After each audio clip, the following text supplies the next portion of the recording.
জয় বজরঙ্গবলী বলে আজকে দিনটা শুরু করলাম। ভোরভোর উঠে আমি হনুমানজির পুজো করে আমি হনুমানজির আশীর্বাদ নিয়ে বেরিয়ে পড়লাম ওয়ার্কআউটের জন্য। জাম্পিং জ্যাক্স করে নিলাম 30টা 3 সেট, কোয়াড করলাম 10টা 2 সেট, নি টাচ করলাম 30টা 1, স্ট্যান্ডিং বাইসাইকেল ক্রাঞ্চেস করলাম 30টা করে 3, স্কিপিং করে নিলাম 10 মিনিট ধরে, প্রাণায়াম করে জল খেয়ে বাড়ি চলে আসলাম। আন্টির বাড়িতে গিয়ে করে নিলাম ব্রেকফাস্ট, তারপরে আমি জল খেয়ে নিলাম।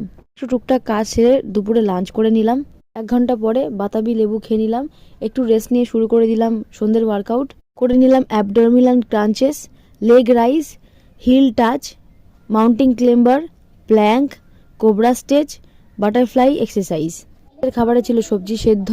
তারপর বেদ পাঠ করে আজকের দিনটা শেষ করলাম। বেদ শব্দের ধাতুগত অর্থ জ্ঞান বা বিদ্যা। বিদ্যা 2 প্রকার, পরাবিদ্যা, অপরাবিদ্যা। বেদে পরাবিদ্যা ও অপরাবিদ্যা 2 স্থান পেয়েছে, সেই জন্য বেদকে জ্ঞানের ভান্ডার বলা হয়। এই হলো আজকে সেলফি।